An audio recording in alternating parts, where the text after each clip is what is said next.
കാറ്റത്തെ കിളിക്കൂടിൻ്റെ പുതിയൊരു എപ്പിസോഡിലേക്ക് എല്ലാവർക്കും സ്വാഗതം. വീഡിയോ ആദ്യമായി കാണുന്നവരാണെങ്കിൽ സപ്പോർട്ട് ചെയ്ത് സബ്സ്ക്രൈബ് ചെയ്ത് ലൈക്ക് ചെയ്യാൻ മറക്കല്ലേ.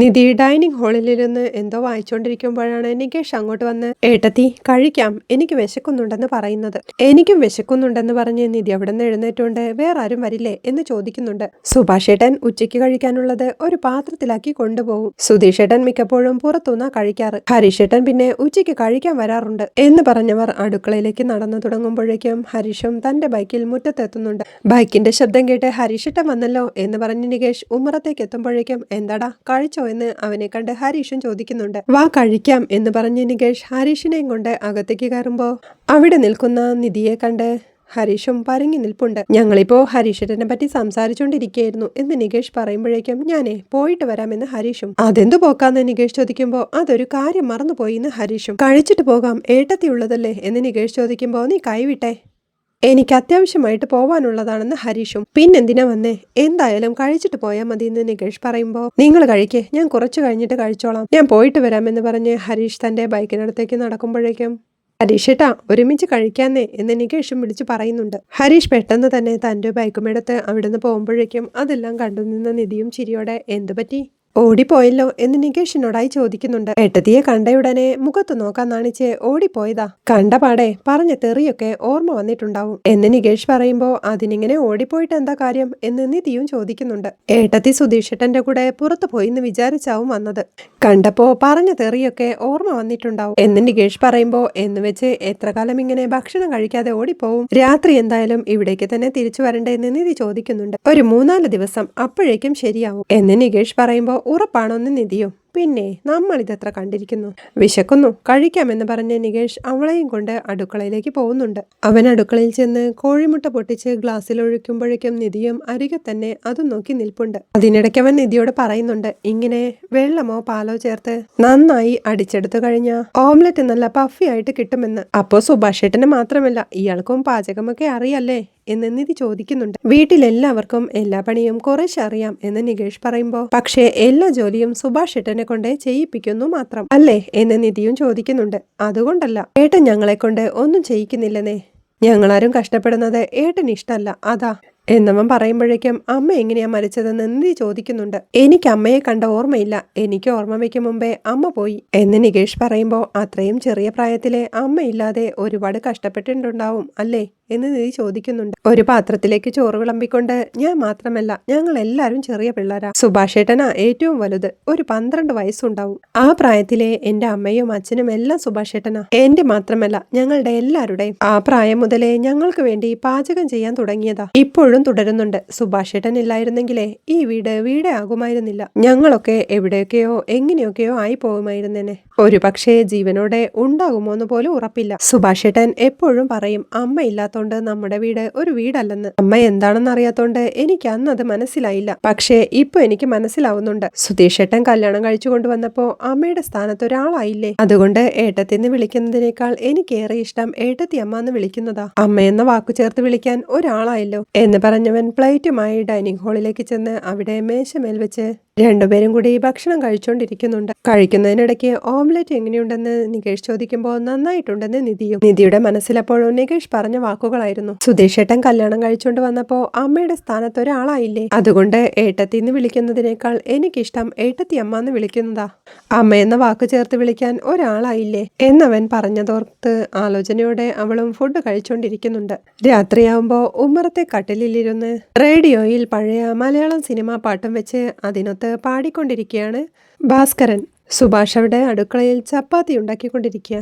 സുധീഷും നികേഷും അവിടെ ഡൈനിങ് ഹാളിൽ ഇരിക്കുമ്പോഴാണ് നിധി അങ്ങോട്ട് വന്ന് അച്ഛൻ നന്നായി പാടുന്നുണ്ടല്ലോ എന്ന് പറയുന്നത്. പിന്നെ സ്റ്റാർ സിംഗറിൽ വൈൽഡ് കാർഡ് എൻട്രി കിട്ടിയ കപ്പ് ഉറപ്പല്ലേ എന്ന് നികേഷ് പറയുന്നുണ്ട്. ഇതിപ്പോ എവിടുന്നോ ഒരു റേഡിയോ കിട്ടിയിട്ടുണ്ടല്ലോ എന്ന് സുധീഷ് പറയുമ്പോ ഇന്ന് വരുമ്പോ കയ്യിലുണ്ടായിരുന്നു എന്ന് നിധിയും പറയുന്നുണ്ട്. അയ്യോ ആ കേടായത് നന്നാക്കി കൊണ്ടുവന്നതാ, ഇനിയിപ്പോ സൗര്യം കാണില്ലെന്ന് നികേഷും. ഭാസ്കരൻ റേഡിയോ കട്ടിലിൽ വെച്ച് മദ്യക്കുപ്പി എടുക്കുമ്പോഴേക്കും ഹലോ ഗൈസ്, ഞാൻ നിങ്ങളുടെ സ്വന്തം ജസീന കുട്ടി. ഇന്നത്തെ ഡോക്ടറും പാട്ടും എന്ന പ്രോഗ്രാമിൽ ഞാൻ അവതരിപ്പിക്കുന്നത് മദ്യപാനം എങ്ങനെ നിർത്താം എന്ന വിഷയത്തെക്കുറിച്ചുള്ള ഒരു അവതരണമാണ് എന്ന് പറയുമ്പോഴേക്കും വായിലേക്ക് കൊണ്ടുപോയ മദ്യക്കുപ്പി താഴ്ത്തി ഉയർത്തിപ്പിടിച്ചോണ്ട് കുടിയന്മാരെ ഉപദേശിക്കാൻ വരുന്നോ എന്ന് പറഞ്ഞ് ഭാസ്കരനും ആ റേഡിയോ ഓഫ് ചെയ്യുന്നുണ്ട്. ദിശ അപ്പോഴേക്കും അടുക്കളയിലേക്ക് വിളിച്ചു പറയുന്നുണ്ട്, സുഭാഷ് ഏട്ടാ വിശക്കുന്നു. ഇപ്പൊ ആവുമെടാന്ന് സുഭാഷ് വിളിച്ചു പറയുമ്പോഴേക്കും നിധിയും അടുക്കളയിലേക്ക് ചെന്ന് ഞാൻ ഹെൽപ്പ് ചെയ്യണമെന്ന് ചോദിക്കുന്നുണ്ട്.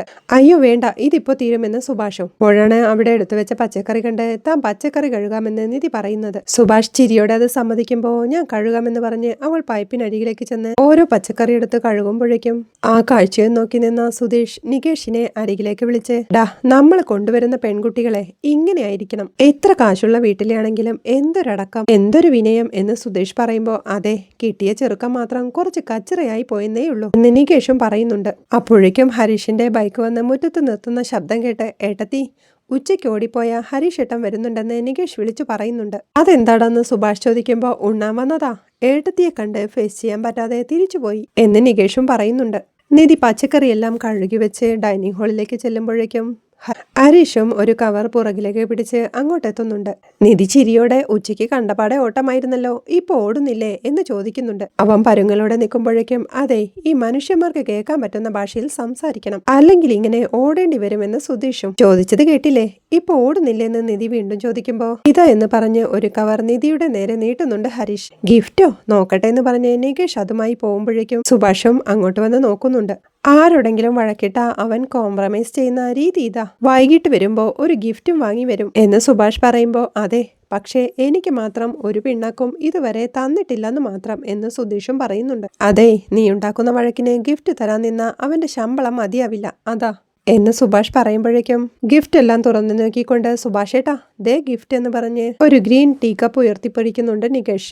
അത് കാണേ സുധീഷ് അങ്ങോട്ട് ചെന്ന് നികേഷിന്റെ കയ്യിൽ നിന്ന് ആ കപ്പ് വാങ്ങിക്കൊണ്ട്, കപ്പോ, എന്ത് കപ്പാടാ ഇത്, ഇതാണോ ഗിഫ്റ്റ് എന്ന് സുധീഷ് കളിയാക്കി ചോദിക്കുമ്പോഴേക്കും അതിങ്ങു തന്നെന്ന് പറഞ്ഞ് ആ കപ്പ് വാങ്ങിക്കൊണ്ട് നിധി കപ്പ് നോക്കി എനിക്കിഷ്ടായിട്ടോ, താങ്ക്സ് എന്ന് ഹരീഷിനോടായി പറയുന്നുണ്ട്. താൻ കഴിക്കാൻ എടുക്കാമെന്ന് പറഞ്ഞ് സുഭാഷ് അടുക്കളയിലേക്ക് പോകുമ്പോൾ ഭാസ്കരൻ വീണ്ടും ആ റേഡിയോ ഓൺ ചെയ്യുന്നുണ്ട്. ബീഡിയും വലിച്ച് അതിലെ പാട്ടിനൊപ്പം പാടിക്കൊണ്ടിരിക്കുകയാണ് ഭാസ്കരൻ. അവിടെ ഡൈനിങ് ഹാളിൽ എല്ലാവരും വട്ടത്തിലിരിക്കുമ്പോഴേക്കും സുഭാഷ് ചോറും കറികളുമെല്ലാം അങ്ങോട്ട് കൊണ്ടുവെക്കുന്നുണ്ട്. നികേഷിനോട് വെള്ളമെടുക്കാൻ സുഭാഷ് പറയുമ്പോഴേക്കും ഞാൻ എടുത്തിട്ട് വരാമെന്ന് പറഞ്ഞ് നിധി പോയി വെള്ളം എടുത്തോണ്ട് വരുന്നുണ്ട്. റേഡിയോയിലെ പാട്ട് കേട്ട് കുതിര ഓടി തുടങ്ങിയിട്ടേ ഉള്ളൂ. ഇന്ന് ഏതാണോവോ ബ്രാൻഡ് കുറച്ചധികം ഓടുന്ന മട്ടുണ്ടെന്ന് ഹരീഷ് പറയുമ്പോഴേക്കും അച്ഛനവിടെ ഒറ്റയ്ക്കിരിക്കല്ലേ, കഴിക്കാൻ വിളിച്ചൂടെ എന്ന് നിധി ചോദിക്കുന്നുണ്ട്. ഏയ് അതൊന്നും വേണ്ടെന്നേ എന്ന് സുധീഷ് പറയുമ്പോ നമ്മളെല്ലാവരും ഇങ്ങനെ ഇരുന്ന് കഴിക്കുമ്പോ ഒറ്റയ്ക്ക് പുറത്തിരുത്തുന്നത് ശരിയാണോന്ന് നിധിയും. ഒരുമിച്ച് കഴിക്കാം എല്ലാവർക്കും എന്നവൾ പറയുമ്പോ താൻ പോയി വിളിച്ചോണ്ട് വരാമെന്ന് പറഞ്ഞ് സുഭാഷ് എഴുന്നേൽക്കുമ്പോഴേക്കും എന്നാ താൻ പോയി പ്ലേറ്റ് എടുത്തു വരാമെന്ന് പറഞ്ഞ് നിധിയും അടുക്കളയിലേക്കായി പോകുന്നുണ്ട്. സുഭാഷ് ഉമ്മറത്തേക്ക് ചെന്ന് അച്ഛാ ഭക്ഷണമായിട്ടുണ്ട് എന്ന് പറയുമ്പോ ചോറാണോ എന്ന് അദ്ദേഹവും അതെ എന്ന് സുഭാഷ് പറയുമ്പോ ഇത്രയും നേരം കാണാഞ്ഞപ്പോ ഞാൻ കരുതി പാട്ട് കേട്ട് വിശപ്പകറ്റാമെന്ന്. ശരി എടുത്തിട്ട് വാന്ന് ഭാസ്കരനും. അല്ല അകത്തിരിക്കാമെന്ന് സുഭാഷ് പറയുന്നത് കേട്ട് അമ്പരപ്പോടെ അകത്തോ, അതിശയായിരിക്കുന്നല്ലോ എന്ന് ചോദിക്കുമ്പോഴേക്കും അച്ഛൻ വാ എന്ന് സുഭാഷ് വിളിക്കുന്നുണ്ട്. നീ ചെല്ല് ഞാൻ വരാമെന്ന് പറയുമ്പോഴേക്കും സുഭാഷും അവിടുന്ന് നടന്നു നീങ്ങുന്നുണ്ട്. എന്തതിശയമേ ദൈവത്തിൻ സ്നേഹം എത്ര മനോഹരമേ എന്ന പാട്ടും പാടിക്കൊണ്ട് കാണ്ടിക്കുപ്പിയും എടുത്ത് ഭാസ്കരനും ഡൈനിങ് ഹാളിലേക്ക് ചെല്ലുന്നുണ്ട്. അവിടെ എത്തി ഭാസ്കരൻ ഇരിക്കാനുള്ള ഇടം പൊടി തട്ടുമ്പോഴേക്കും എന്ന് ഹരീഷ് വെറുപ്പ് കാണിക്കുന്നുണ്ട്. എന്തോന്ന് ഹേ, തുടച്ചിട്ടൊക്കെ ഇരിക്കണം, അതെങ്ങനാ, വൃത്തി വേണം എന്ന് പറഞ്ഞ ഭാസ്കരൻ അവിടെ ഇരുന്ന് ഉറക്കെ തുമ്മിക്കൊണ്ട് ചുമയ്ക്കുന്നൊക്കെയുണ്ട്. സുഭാഷ് അവിടെ ഇരുന്ന ചോറിൻ കലമെടുത്ത് മാറ്റി പിടിക്കുമ്പോഴേക്കും നിധിക്കും ആകെ വല്ലാതാവുന്നുണ്ട്. ഇങ്ങതാ ഞാൻ എടുത്തോളാം എന്ന് പറഞ്ഞ് സുഭാഷിന്റെ കയ്യിൽ നിന്ന് അത് വാങ്ങിക്കൊണ്ട് ഭാസ്കരൻ തന്റെ പ്ലേറ്റിലേക്ക് ചോറ് വിളമ്പുന്നുണ്ട്. അദ്ദേഹത്തിന്റെ വൃത്തിയില്ലാത്ത ചോറ് തീറ്റയെല്ലാം കണ്ട് നിധിക്കും വല്ലാതാവുന്നുണ്ട്.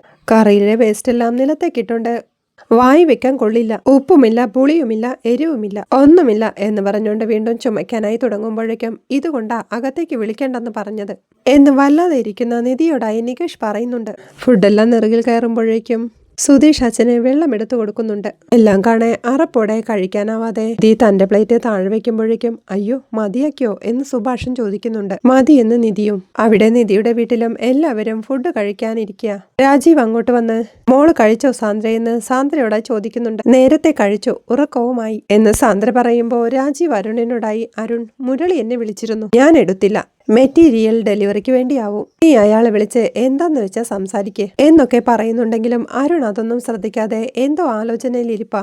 രാജീവ് വീണ്ടും അരുണിനെ വിളിക്കുമ്പോഴേക്കും അരുൺ ചിന്തയിൽ നിന്നുണർന്ന് വിളി കേൾക്കുന്നുണ്ട്. നീ എന്താലോചിച്ചോണ്ടിരിക്കുക എന്ന് രാജീവ് ചോദിക്കുമ്പോൾ ഞാൻ സുധീഷിന്റെ വീടിനെ പറ്റിയും വീട്ടുകാരെ പറ്റിയും അന്വേഷിച്ചിരുന്നു എന്ന് അരുൺ പറയുമ്പോൾ അവരെ പറ്റി ഒരു വാക്കുപോലും ഇവിടെ പറയരുതെന്ന് പറഞ്ഞതല്ലേ, നീയല്ലേ അവളെ കഴുത്തിന് പിടിച്ച് പുറത്തു തള്ളിയത്? രാജീവും ചോദിക്കുന്നുണ്ട്. അതെ അച്ഛാ, എന്നാലും അന്വേഷിക്കാതിരിക്കാൻ തോന്നിയില്ല എന്ന് അരുൺ പറയുമ്പോൾ അതിന്റെ ആവശ്യമില്ല, അത് തീർന്നൊരു അധ്യായ.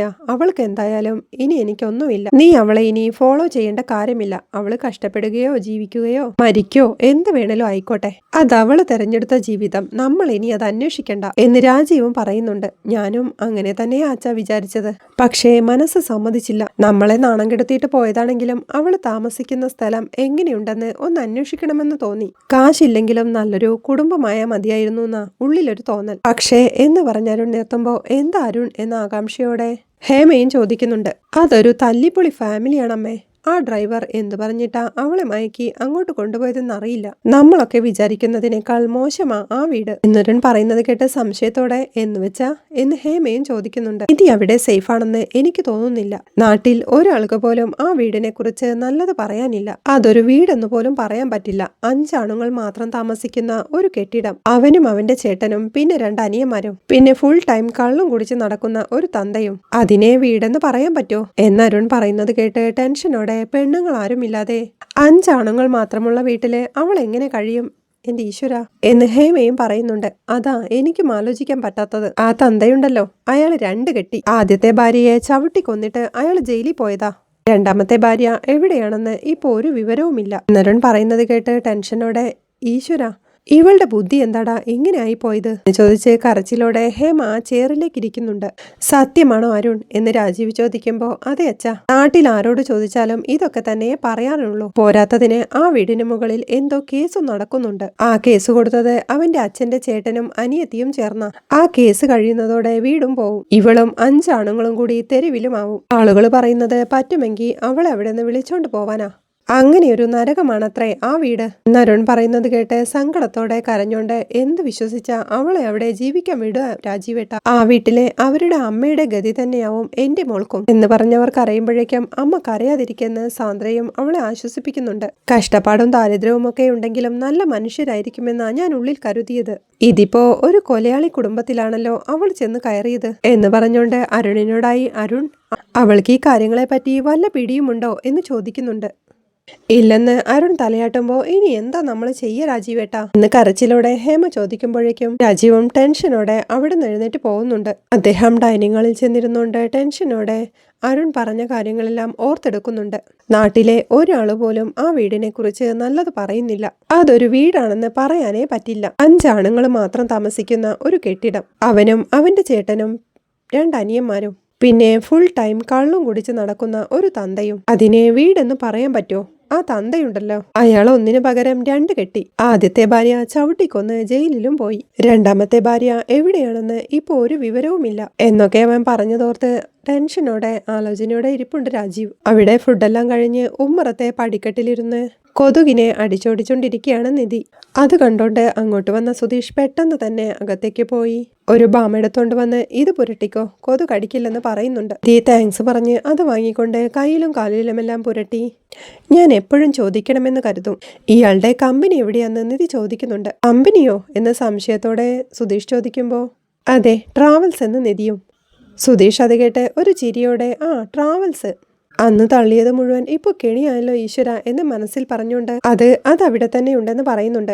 അവിടെ എത്ര പേർ ജോലി ചെയ്യുന്നുണ്ട് എന്ന് നിധി ചോദിക്കുമ്പോ അതൊരു 3-4 പേരുണ്ടാവും എന്ന് സുധീഷും പരുങ്ങളോടെ പറയുന്നുണ്ട്. എപ്പോഴും എന്ന് നിധി ചോദിക്കുമ്പോ ഞാനൊക്കെ മിക്കവാറും പുറത്തായിരിക്കുവേ എന്ന് സുധീഷും പറയുന്നുണ്ട്. അതെന്താന്ന് അവൾ ചോദിക്കുമ്പോ അല്ല ഈ വണ്ടിയൊക്കെ ഓടിക്കാനായിട്ടെന്ന് സുധീഷും. അതിനൊക്കെ ഡ്രൈവർമാരില്ലേ എന്നവൾ ചോദിക്കുമ്പോ ഡ്രൈവർമാരുണ്ട്, ചിലപ്പോ നമ്മൾ തന്നെ പോവേണ്ടി വരുമല്ലോ എന്ന് സുധീഷ് പറയുമ്പോ അപ്പോ ഓഫീസിലോ എന്ന് നിധി. അവിടെ വേറെ ആളുണ്ട് റിസപ്ഷനില് എന്ന് സുധീഷ് പറയുമ്പോ ബുക്കിംഗ് ഒക്കെ വരുമ്പോ എടുക്കാനോന്ന് നിധിയും. അത് തന്നെ എന്ന് പറഞ്ഞ് സുധീഷ് ചിരിയോടെ ഇരിക്കുമ്പോഴേക്കും നിധി പറയുന്നത് ഒരു ദിവസം എനിക്ക് അങ്ങോട്ട് വരണമെന്ന്. അത് കേൾക്കെ സുധീഷ് ഞെട്ടലോടെ ഇരിക്കുന്ന കണ്ട് എന്ത് എന്ന് നിധിയും. ഏയ് ഒന്നുമില്ല, അവിടെ വന്നിട്ടെന്തിനാ, ബോറടിക്കേയുള്ളൂ എന്ന് സുധീഷ് ചിരിയോടെ ചോദിക്കുമ്പോ ഇവിടെയും ബോറടി തന്നെയല്ലേ? ഒന്നുമില്ലെങ്കിലും അവിടെയുള്ള ചെറിയ ജോലികളെങ്കിലും ചെയ്യാലോ എന്ന് നിധി പറയുമ്പോൾ അത് സമ്മതിച്ചോണ്ട് അതെ അതെ, ഒരു ദിവസം നമുക്ക് എന്തായാലും പോവാം എന്ന് സുധീഷും പറയുന്നുണ്ട്. അപ്പോഴാണ് നിധിയുടെ അടുത്ത ചോദ്യം, ഇയാളുടെ ചേട്ടന്റെ ഓഫീസ് എവിടെയാന്ന്? എന്തേ, ബോറടിക്കുമ്പോ അവിടെയും പോയി ഇരിക്കാനാണോ എന്ന് സുധീഷിന്റെ ചോദ്യം കേട്ട് ഏയ് വെറുതെ ചോദിച്ചതാന്ന് നിധിയും. ചേട്ടൻ ആർക്കിടെക്റ്റ് ആണെന്നല്ലേ പറഞ്ഞേ എന്ന് നിധി ചോദിക്കുമ്പോ ആർക്കിടെക്റ്റ് ആണോ എന്ന് സുധീഷും. അങ്ങനെയല്ലേ പറഞ്ഞത് എന്നവൾ ചോദിക്കുമ്പോൾ ചിരിയോടെ ആണെന്ന് സുധീഷ് സമ്മതിക്കുന്നുണ്ട്. ഞാനും പഠിച്ചതാ, അറിയില്ലേ എന്ന് നിധി ചോദിക്കുമ്പോൾ പിന്നെ അറിയും, പക്ഷേ ഈ സുഭാഷ് ഏട്ടൻ അങ്ങനെയുള്ള ഒരു ആർക്കിടെക്റ്റ് അല്ല. അതായത് ഈ മൊത്തം കാര്യങ്ങളൊക്കെ നോക്കി നടത്തുന്ന ഒരു ആർക്കിടെക്റ്റ് ഇല്ലേ എന്ന് സുധീഷ് ചോദിക്കുമ്പോൾ അത് സൂപ്പർവൈസർ അല്ലേ എന്ന് നിധിയും. അത് തന്നെ, പക്ഷേ ഈ ആർക്കിടെക്റ്റിന്റെ പവർ ഉള്ള സൂപ്പർവൈസർ എന്നാ ഞാൻ ഉദ്ദേശിച്ചത് എന്ന് സുധീഷ് പറഞ്ഞൊപ്പിക്കുമ്പോഴാണ് അടുത്ത ചോദ്യം, ചേട്ടന്റെ ഓഫീസിൽ എനിക്കൊരു ജോലി കിട്ടുമെന്ന്.